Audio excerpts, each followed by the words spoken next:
Halo, Assalamualaikum warahmatullahi wabarakatuh.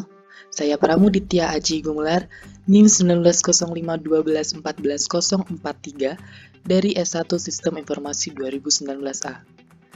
Kali ini saya akan menjelaskan materi tentang standarisasi jaringan komputer. Standarisasi ini merupakan sebuah aturan main atau protokol yang digunakan agar semua hal atau pekerjaan dapat berjalan dengan baik. Banyak sekali terdapat vendor hardware ataupun software yang selalu bersaing dalam dunia pasar dengan memberikan produk atau temuan-temuan terbaru dengan memberikan berbagai kelebihan. Maka dari itu, dibentuklah suatu badan organisasi yang bertugas dalam menstandarkan produk-produk dari semua vendor. Pada tahun 1970-an, International Organization for Standardization atau ISO membuat referensi Open Systems Interconnection atau OSI untuk kebutuhan kompatibilitas. OSI, Open System Interconnection. Pada slide ini terdapat gambar tentang lapisan model OSI yang terdiri dari application, presentation, session layer, transport layer, network, data link layer, physical layer. Application layer, interface yang berfungsi sebagai penghubung antara user dan komputer. Contoh application layer ada Telnet, FTP, DNS, SMTP, dan SNMP. Telnet, program yang disediakan yang memungkinkan seseorang user untuk mengontrol sebuah mesin atau telnet server dari mesin lain atau telnet client, seolah-olah user berada pada mesin yang dikendalikan tempat resource berada. FTP atau File Transfer Protocol, suatu program yang digunakan untuk mengirim suatu file dari satu host ke host yang lain. DNS, Domain Name System, merupakan layanan di internet untuk jaringan yang menggunakan TCP/IP. Layanan ini digunakan untuk mengidentifikasi sebuah komputer dengan nama bukan dengan menggunakan alamat IP atau IP address. SMTP, Simple Mail Transfer Protocol, merupakan sebuah protokol yang berfungsi untuk pengiriman email. SNMP, Simple Network Management Protocol, sebuah protokol standar suatu industri yang digunakan untuk memantau dan mengelola berbagai perangkat di jaringan internet. Selanjutnya, presentation layer berfungsi untuk menyediakan sistem penyajian data ke application layer, menyediakan sistem membentuk kode, menyediakan proses konversi antara format coding yang berbeda, menyediakan layanan translation, menyediakan layanan compression, decompression, encryption, dan decryption. Beberapa contoh aplikasi yang bekerja ada PICT, TIFF, JPEG, MIDI, MPEG, QuickTime, EBCDIC, dan ASCII, format data untuk informasi dalam bentuk teks. Session Layer, fungsi layer ini 1. Untuk mengkoordinasi jalannya komunikasi antar sistem. Kemudian, yang kedua, melakukan proses pembentukan, pengelolaan, dan pemutusan session antar sistem aplikasi. Dan yang ketiga, mengendalikan dialog antara devices atau node. Beberapa protokol yang bekerja pada layer ini ada Remote Procedure Call atau RPC, protokol yang menyediakan mekanisme client-server pada sistem operasi Windows NT, Structured Query Language atau SQL. Digunakan IBM untuk mempermudah user untuk mendefinisikan kebutuhan-kebutuhan informasi yang terdapat pada sistem lokal atau remote. Yang ketiga ada Network File System atau NFS, dibangun Sun Microsystem untuk digunakan oleh workstation TCP/IP dan Unix agar dapat mengakses remote resources. Keempat ada X Windows, protokol yang menyediakan sistem client server pada sistem operasi berbasis Unix. Dan yang kelima ada Apple Talk Session Protocol atau ASP, protokol yang menyediakan sistem client server pada mesin-mesin Apple. Transport Layer, beberapa tanggung jawab dan fungsinya adalah 1. Pengemasan data upper layer ke dalam bentuk segmen. 2. Pengiriman segmen antar host. 3. Penetapan hubungan secara logika antara host pengirim dan penerima dengan bentuk virtual circuit. Yang keempat, bertanggung jawab atas keutuhan dari transmisi data. Mekanisme pengiriman pada transport layer antara lain connection oriented, proses pengiriman sesuai tujuan yang diinginkan. Contoh TCP atau Transmission Control Protocol. Dan mekanisme pengiriman yang lainnya adalah connectionless, mekanisme yang kurang diandalkan. Ilustrasi seperti pengiriman surat. Langkah pembentuk hubungan connection oriented. 1. Pengiriman segmen synchronization untuk menetapkan connection agreement. Segmen kedua dan ketiga merupakan acknowledge yang meminta dan menetapkan parameter-parameter antar host. Dan yang ketiga, segmen terakhir merupakan sebuah acknowledge.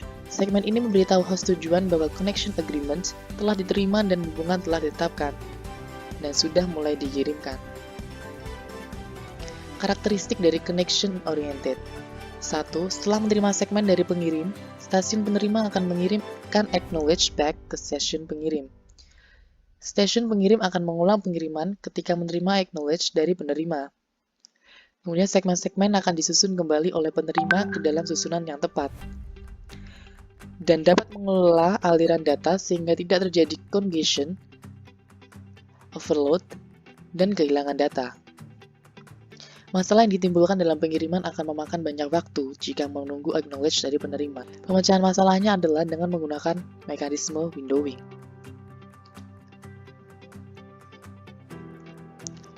Gambar pada slide ini merupakan mekanisme windowing. Windowing mengontrol berapa banyak informasi yang dikirimkan dari satu host ke host yang lainnya. Gambar ini menampilkan proses pengiriman dengan ukuran window 1, dan untuk meningkatkan performance ukuran window diubah menjadi 3. Dengan memperbesar ukuran window menjadi 3, maka acknowledgement hanya akan dikirimkan oleh penerima ketika telah menerima 3 segmen sesuai dengan ukuran window. Host pengirim akan mencatat setiap segmen yang dikirim dan menunggu acknowledgement dari host penerima sebelum mengirimkan segmen berikutnya.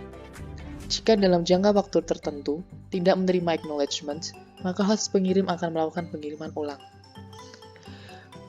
Beberapa protokol yang bekerja ada ATP, Apple Talk Transaction Protocol, dan NBP, Name Binding Protocol, protokol pada jaringan Apple yang berfungsi membentuk hubungan antar host. Yang kedua ada NetBIOS atau NetBUI. NetBIOS menetapkan dan mengelola komunikasi antar komputer, sedangkan NetBUI menyediakan layanan transfer data untuk melakukan komunikasi.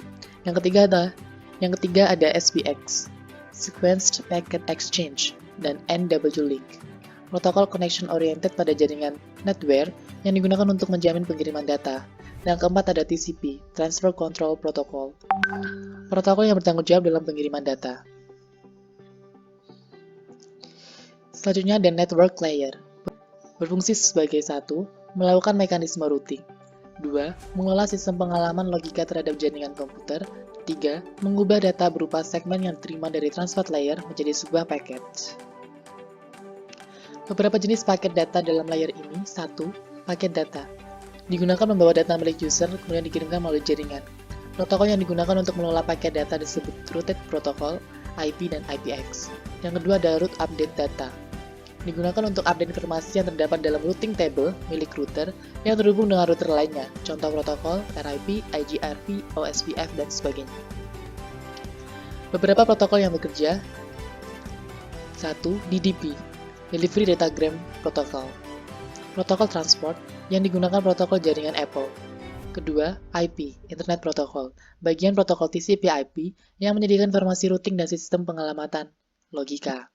3. IPX, Internet Packet Exchange, dan NW-Link, protokol yang disediakan oleh sistem operasi netware yang dibuat novel, atau routing package.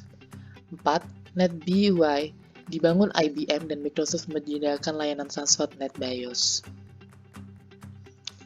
Selanjutnya, Data Link Layer, berfungsi untuk 1. Menjamin pengiriman data ke media yang tepat, 2. Menerjemahkan pesan dari network layer ke dalam bentuk bit di physical layer untuk dikirim ke host lain, 3. Membentuk sebuah paket ke dalam sebuah frame, 4. Menambahkan sebuah header berupa alamat hardware. Terbagi atas 2 sublayer. 1. LLC, Logical Link Control, mengidentifikasi protokol network layer, melakukan enkapsulasi terhadap protokol, bertindak sebagai service access point ketika menerima frame dari host lain, mengatur hubungan antara lapisan bawah dan lapisan network. Yang kedua, Media Access Control atau MAC, mendefinisikan bagaimana paket ditempatkan pada sebuah media, dan pada media ini pengalamatan hardware didefinisikan. Physical Layer, yang bertanggung jawab untuk 1. Melakukan pengiriman dan penerimaan bit, 2. Menghubungkan berbagai media komunikasi, 3. Menetapkan kebutuhan secara elektrikal, mekanikal, prosedural, dan mengaktifkan, memelihara, dan memutuskan jalur antara sistem secara fisik. Interface yang digunakan pada lapisan ini 10BASE-T, 100BASE-TX, V35, X21, dan High Speed Serial Interface atau HSSI. Keuntungan model OSI 1. Mengadakan standarisasi interface, 2. Mengurangi kerumitan dalam perancangan, 3. Memberikan pengertian secara umum dan bukan secara terperinci, 4. Perubahan di suatu lapisan tidak mengganggu lapisan lain. DoD, Department of Defense America. DoD layer, lapisan pada DoD ada 4. Yang pertama lapisan proses atau application, 2 lapisan host to host, 3 internet, 4 network access. Lapisan proses atau application merupakan lapisan atas. Protokol yang berfungsi dalam lapisan ini Telnet, FTP, SMTP, TFTP, dan DNS. Lapisan host to host, protokol yang bekerja TCP, Transmission Control Protocol. Berfungsi mengubah blok data besar menjadi segmen yang dinomori dan disusun secara berurutan. Merupakan jenis protokol connection oriented. UDP, User Data Claim Protocol, digunakan pada aplikasi yang tidak peka pada gangguan jaringan seperti SNMP dan TFTP, menggunakan algoritma spanning tree. Lapisan internet, protokol yang bekerja IP, Internet Protocol. Protokol yang memberikan alamat atau identitas logika untuk peralatan di jaringan. 3 fungsi utama, connectionless, service yang tidak bergaransi, pemecahan atau fragmentation dan penyatuan paket-paket, dan meneruskan paket. ARP, Address Resolution Protocol, protokol yang mengadakan translasi dari IP address yang diketahui menjadi hardware atau MAC address. Kegunaan ARP membuat alamat logika. Penggantian suatu network interface card hanya mengubah MAC address dan tidak mengubah IP address. Paket data diteruskan berdasar alamat jaringan. Routing dilakukan pada lapisan network. RARP, protokol yang berguna untuk mengadakan transaksi dari hardware MAC address yang diketahui menjadi IP address. Bootstrap Protocol, protokol yang digunakan untuk proses boot dari diskless workstation. Dynamic Host Configuration Protocol atau DHCP, memberikan IP secara otomatis kepada workstation yang menggunakan protokol TCP/IP. ICMP, Internet Control Message Protocol, protokol yang digunakan untuk melaporkan jika terjadi suatu masalah dalam pengiriman data. Fungsi ICMP ini 1. Memberitahukan jika ada paket yang tidak sampai, 2. Memberitahukan jika memori buffer router penuh, 3. Memberikan pengirim bahwa paket telah melewati jumlah hop maksimum dan angka diabaikan, 4. Redirect paket dari gateway ke host. 5. Ping menggunakan ICMP Echo untuk memeriksa hubungan. Lapisan Network Access bertugas untuk pengiriman data dengan berbagai media yang berbeda. Dan gambar inilah adalah kesimpulan dari penjelasan OSI dan DoD. Sekian pembahasan kali ini, semoga bermanfaat. Terima kasih dan sampai jumpa.